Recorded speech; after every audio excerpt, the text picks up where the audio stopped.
ओम कृष्णाय वासुदेवाय हरये परमात्मने प्रणतः क्लेशनाशाय गोविंदाय नमो नमः। प्रिय भक्तों, आज की कथा में आप जानेंगे कि कैसे एक चोर चला श्री कृष्ण को लूटने। भक्तों, कहते हैं इस कथा को पूरा सुनने वालों पर श्री कृष्ण की विशेष कृपा होती है। इसलिए आप इस कथा को पूर्ण भाव और निष्ठा के साथ पूरा अंत तक जरूर सुने और भगवान श्री कृष्ण की कृपा और उनका आशीर्वाद प्राप्त करें। तो चलिए भक्तों, कथा को प्रारंभ करते हैं। भक्तों, एक गोवर्धन डाकू नाम का चोर था। एक दिन राज कर्मचारी उसे पकड़ने के लिए उसका पीछा कर रहे थे। वह उनसे बचने के लिए एक भागवत कथा के पंडाल में घुस गया। राज कर्मचारी वहां तक पहुँचे, लेकिन उन्होंने सोचा कि एक चोर सत्संग में नहीं आएगा, और यह सोचकर वे वहां से चले गए। पंडाल में वह चोर कुछ घंटों तक कथा सुनता रहा। कथा में श्री कृष्ण के बाल रूप का वर्णन हो रहा था। कथावाचक ने कहा, ठाकुर जी अभी 7-8 वर्ष के बालक हैं। बालक श्याम सुंदर रोज सोने की छड़ी और सोने का मुकुट धारण करके गाय चराने जाते हैं। चोर तो था ही, और सोने की बात सुनकर उसके कान खड़े हो गए। उसने सोचा कि एक बालक जो अकेले वन में गाय चरा रहा हो, उसे लूटना बहुत आसान होगा। कथा समाप्त होने के बाद वह डाकू कथा प्रवक्ता के पास गया और पूछा, जिस बालक की आपने कथा सुनाई वह कहाँ मिलेगा? कथा प्रवक्ता समझ गए कि इस व्यक्ति पर ठाकुर जी की कृपा होने वाली है। उन्होंने उससे कहा, बेटा वह तो बहुत दूर वृंदावन मथुरा में रहता है। उसके पिता का नाम नंद बाबा है। चोर ने कहा, ऐसे नहीं, पूरा पता बताओ। मैंने अच्छों को लूटा है, ये तो फिर भी एक बालक है। इस पर प्रवक्ता ने जवाब दिया, अरे वह चोरों का भी सरदार है, तुम उसे इतनी आसानी से नहीं लूट पाओगे। डाकू बेहद अभिमानी था और उसने प्रवक्ता की बात सुनकर कहा, मैं कसम खाता हूँ, जब तक उस बालक को लूट नहीं लेता मैं पानी नहीं पीऊंगा। प्रवक्ता ने मन ही मन सोचा कि अब इस डाकू का उद्धार निश्चित है, क्योंकि हमारे प्रभु इतने दयालु और उदार है कि यदि कोई उन्हें लूटने के इरादे से भी उनके पास जाए तो वे स्वयं को लुटवाने के लिए तैयार हो जाते हैं। चोर ने श्री कृष्ण का पता पूछा और उन्हें ढूंढने के लिए निकल पड़ा। प्रवक्ता ने उसे वापस बुलाया और कहा, सुनो, वह बहुत निडर है। यदि वह तुम्हारे बल से न डरे तो तुम अपने साथ थोड़ा माखन और मिश्री ले जाओ, यही उसके लुटने का कारण बन सकता है। तुम्हारे भयावह स्वरूप और बल से तू वह लुटने वाला नहीं है। डाकू ने कुछ माखन और मिश्री ले ली और यह निश्चय किया कि वह श्री कृष्ण को लूट कर ही रहेगा। वह डाकू पूरे रास्ते पैदल चलता हुआ श्री कृष्ण के पति की ओर बढ़ा। डाकू अपने नियमों का बहुत पक्का था। उसने पूरे रास्ते पानी तक नहीं पिया। आखिरकार वह वृंदावन के पास पहुंचा। वहां उसने कुछ चरवाहों को देखा जो अपनी गायें चरा रहे थे।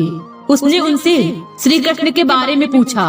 उसने कहा, श्याम सुंदर नाम का वह बालक कहाँ है जो सोने की छड़ी लेकर, सोने का मुकुट पहनकर और सोने की करधनी बांधकर गाय चराने आता है? चरवाहों ने उत्तर दिया, वह तो पहले के युग की बात है, जब भगवान ने गोपाल रूप में अवतार लिया था। यह सुनकर डाकू ने कहा, नहीं, यह तो एकदम ताजा खबर है।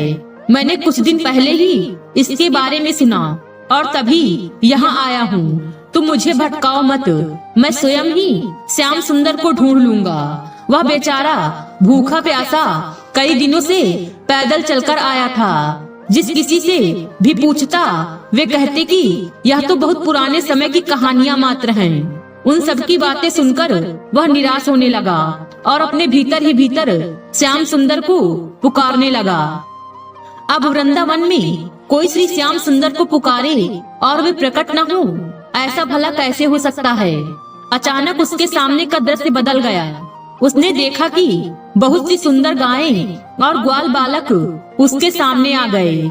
उन सबके बीच वही श्याम सलोना बालक था जिसके बारे में सोचते सोचते वह वहां तक पहुंचा था। प्रभु ने वे सभी आभूषण धारण किए हुए थे जिनका उसने कथा में वर्णन सुना था।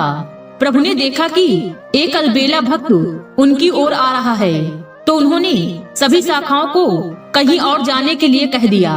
जब वह डाकू नजदीक पहुंचा, तो उसने प्रभु से कहा, अपने सारे आभूषण उतार कर मुझे दे दो।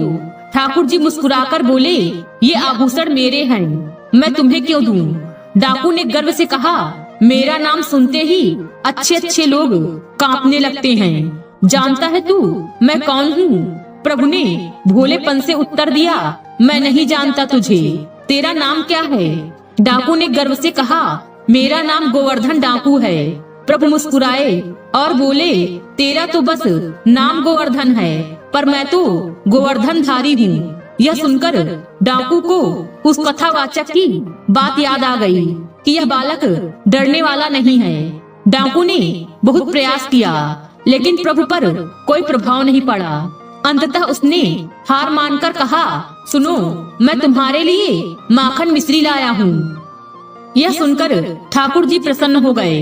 उन्होंने सोचा, दुष्ट होने के बावजूद इसने भगवत कथा पर इतना विश्वास किया और मुझे ढूंढते हुए यहाँ तक आ गया।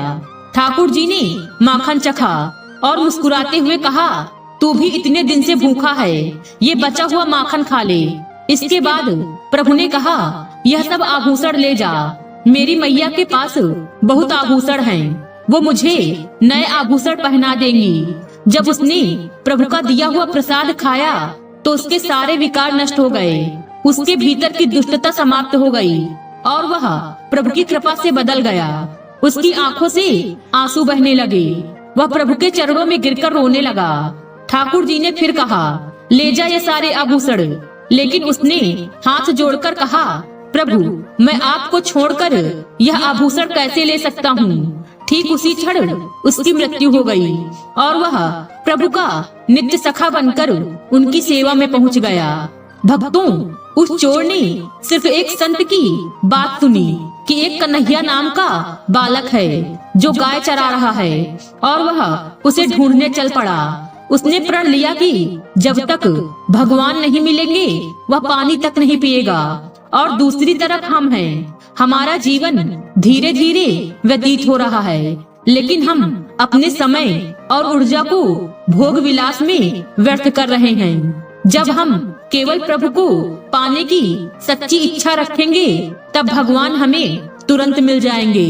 हम लोग ज्ञान सुनते बहुत हैं, समझदार बहुत हैं, हमें पता है कि क्या नहीं करना चाहिए, लेकिन भजन न होने के कारण हम उसको अपने जीवन में उतार नहीं पाते। नाम जब शुरू करो, अभी बात बन जाएगी। आज एक निश्चय करो कि मुझे इस मार्ग में चलना है। पाप नहीं करने, किसी को दुख नहीं देना, किसी का अहित नहीं करना, तो आपका मंगल शुरू हो जाएगा। जय श्री कृष्ण। आज की वीडियो में बस इतना ही। भगवान श्री कृष्ण की कृपा आप सब पर सदैव बनी रहे। उम्मीद है वीडियो पसंद आई होगी। इस वीडियो में बोलते समय कोई त्रुटि हुई हो तो क्षमा करें। वीडियो पसंद आई हो तो वीडियो को लाइक और शेयर करें और चैनल को सब्सक्राइब कर दें और कमेंट बॉक्स में जय श्री कृष्ण लिखना बिल्कुल न भूलें। मिलते हैं अगले वीडियो में। खुश रहिए और खुशियाँ बांटते रहिए। जय श्री कृष्ण।